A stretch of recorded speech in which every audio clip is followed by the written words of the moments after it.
Good morning students. इस video में हम ये कुछ छोटे छोटे हमारे पॉइंट्स हैं जो आपके क्वेश्चन सॉल्व करते सामने आगे आएंगे, तो इस वीडियो में हम ये सारे कर लेंगे। फर्स्ट है इंटरेस्ट ऑन ड्राइंग, आहरण पर ब्याज। जिस तरीके से हमारे बिजनेस में जो हम पैसा लगाते हैं उसके बदले में हमें इंटरेस्ट मिलता है, वैसे ही अगर कुछ पर्सनल यूज़ के लिए पैसा हम बिजनेस से निकाल लेते हैं तो उसके ऊपर इंटरेस्ट ऑन ड्राइंग हमें पे करना पड़ता है।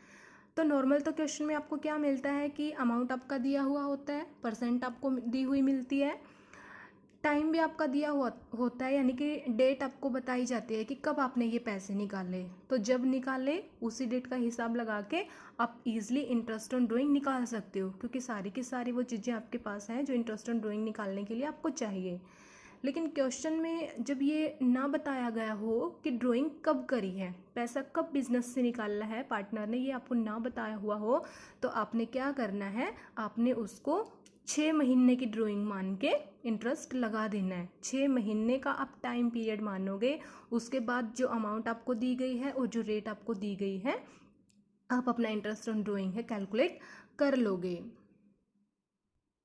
नेक्स्ट है manager commission on net profit. हमारा जो मैनेजर होता है उसको हम कमीशन पे करते हैं, तो ये कमीशन कैलकुलेट करने के दो मेथड हमारे पास होते हैं। क्वेश्चन में आपको दिया मिलेगा कि आपने on profit before charging such commission method use करना है या फिर on profit after charging such commission. ठीक है, तो आप कमीशन देने के पूर्व के लाभ पर उसको कमीशन देना है आपने, या कमीशन देने के पश्चात के लाभ पर आपने कमीशन देना है। तो यहाँ पे सिर्फ इतना सा डिफरेंस है, अगर वो बिफोर चार्जिंग सच कमीशन है, अगर बिफोर चार्जिंग सच कमीशन, कमीशन देने से पहले का आपका जो प्रॉफिट है उसके ऊपर अगर आपको कमीशन देने के लिए बोला जाए, तो जो टोटल प्रॉफिट आपका है और जो भी आपको रेट दी हुई है उसी रेट से आप सिंपल कमीशन पे कर दोगे। लेकिन अगर आपका वो आफ्टर चार्जिंग है, आफ्टर चार्जिंग अगर आपका कमीशन है, तो सिंपल आपने यहाँ पे 100 की जगह पे जो भी आपकी रेट दी हुई होती है उसको यहाँ पे प्लस कर देना है। देखिए यहाँ पे आपने 10% कमीशन देना है, बिफोर है, बिफोर चार्जिंग सच कमीशन। ठीक है, कमीशन देने के बाद का जो लाभ बचता है उसके ऊपर आपने 10% कमीशन देना है। तो यहाँ पे आपका जो अमाउंट है नेट प्रॉफिट का मल्टीप्लाई 10, जो आपकी रेट है, डिवाइड बाय 110। अगर आपकी यहाँ पे रेट 20 होती तो ऊपर 20 करके आप नीचे 120 करते, कुछ भी रेट होती आप इसमें 100 में प्लस कर दोगे। नेक्स्ट है interest on partner loan to the firm. जो भी पार्टनर फर्म को लोन देगा, अगर आपको क्वेश्चन में रेट दी मिले तो आप उसी रेट से पेमेंट कर दोगे इंटरेस्ट की।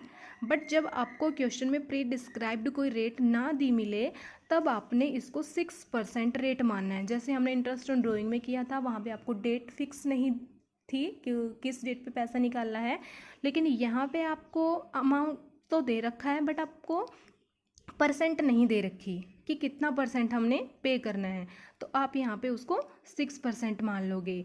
और इस इंटरेस्ट का नेचर कैसा होता है, ये चार्ज होता है अपने प्रॉफिट पे, charge against profit. Charge against profit मतलब कि हमने इसको पे करना ही पड़ता है, चाहे फर्म को प्रॉफिट हुआ हो या ना हुआ हो, हमने इसकी जो पेमेंट है वो करनी ही पड़ेगी।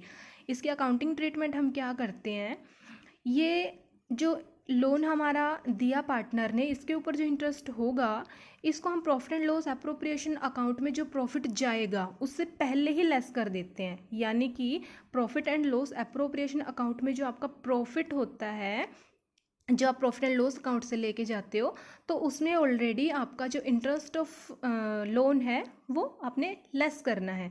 क्वेश्चन में देखो, अगर आपको मान लो लोन दिया हुआ है, इंटरेस्ट दी हुई है, टाइम भी दिया हुआ है, सब कुछ दिया हुआ है, आप कैलकुलेट कर लोगे। लेकिन अब आपको प्रॉफिट भी दिया हुआ है, आप उससे प्रॉफिट को profit and loss appropriation account में नहीं लेके जाओगे।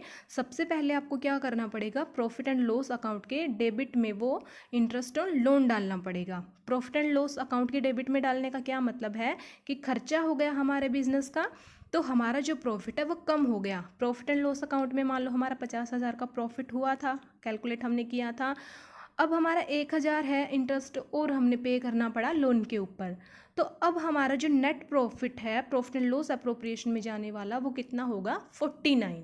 50 में से जो इंटरेस्ट पे किया हमने पहले वो लेस करेंगे, उसके बाद हम इसमें लेके जाएंगे profit and loss appropriation account में। क्वेश्चन में आप क्या कर सकते हो, अलग से प्रॉफिट एंड लॉस अकाउंट बना सकते हो सिर्फ इंटरेस्ट ऑन लोन दिखाने के लिए, या तो आपके पास ये ऑप्शन होता है कि क्रेडिट साइड में profit and loss appropriation account में आप पर्टिकुलर में ये दिखा सकते हो कि आपका इंटरेस्ट पे करने से पहले का प्रॉफिट इतना था और आपने पे कर दिया, अब आपका नेट प्रॉफिट इतना है।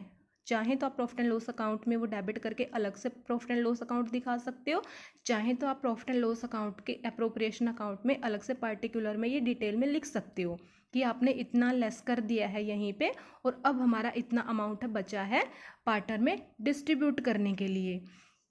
लेकिन यहाँ पे अब देखिए कि ये एक बार तो हमारा खर्चा हो गया, प्रॉफिट एंड लॉस अकाउंट के डेबिट साइड में हमने लिख दिया या फिर profit and loss appropriation account में हमने उसको लेस करके लिख दिया सीधा। लेकिन अब जो पार्टनर को ये इंटरेस्ट मिला उसकी इनकम हो गई। अभी तक हम पढ़ते आ रहे हैं कि जो भी पार्टनर को मिलता है वो उसके अकाउंट में क्रेडिट होगा, लेकिन हमने उसके करंट अकाउंट में वो क्रेडिट नहीं करना या उसके कैपिटल अकाउंट में क्रेडिट नहीं करना, हम उसके लोन अकाउंट में उसको क्रेडिट करेंगे। हमने उसका जो कैपिटल अकाउंट है या जो करंट अकाउंट है वो तो आपका मेथड होगा कि आपकी कैपिटल फिक्स्ड है या फ्लक्चुएटिंग है, अपने वहाँ पे क्रेडिट नहीं करना है उसको, आप उसको पार्टनर के लोन अकाउंट में क्रेडिट करोगे। उसके बाद है रेंट पेड टू पार्टनर, साझेदार को दिया गया किराया।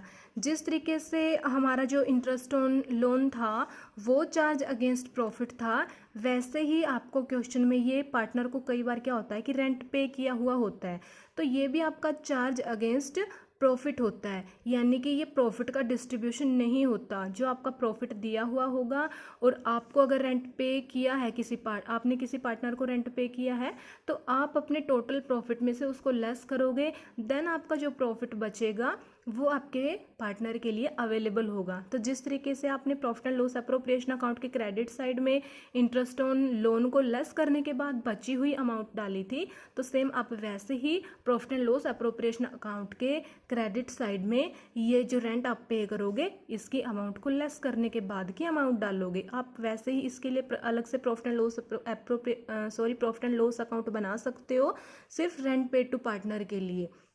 चाहे तो आप इसके क्रेडिट साइड में profit and loss appropriation account के क्रेडिट साइड में इसकी वैल्यू को लेस करके बचा हुआ प्रॉफिट दिखा सकते हो।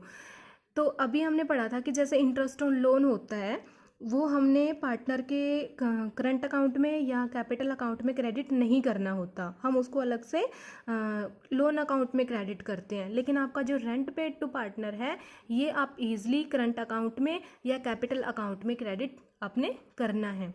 अगर आपकी फिक्स्ड कैपिटल है तो आप इसको करंट अकाउंट में क्रेडिट कर दोगे पार्टनर के, और अगर आपका फ्लक्चुएटिंग कैपिटल है तो आप उसको कैपिटल अकाउंट में क्रेडिट कर दोगे। अगर आपकी फिक्स्ड अमाउंट की कैपिटल है तो आप उसको करंट अकाउंट में डाल दोगे जो भी आपका रेंट पेड टू पार्टनर है। अदरवाइज अगर आपकी फ्लक्चुएटिंग कैपिटल है तो आप उसको कैपिटल अकाउंट में क्रेडिट करोगे। बट सेम जैसे हमारा इंटरेस्ट ऑन जो लोन था वो चार्ज अगेंस्ट प्रॉफिट था, ये भी सेम वैसे ही है। हमारी फर्म को चाहे लॉस हो चाहे प्रॉफिट हो या ना हो, ये तो हमने पे करना ही पड़ेगा। अब नेक्स्ट वीडियो में कोई ऐसा क्वेश्चन हम सॉल्व करेंगे जिसमें जो भी टॉपिक ये हमने क्लियर किए हैं वो आपके आ जाएं, तो ईज़िली आपको ये सारा समझ में आ जाएगा।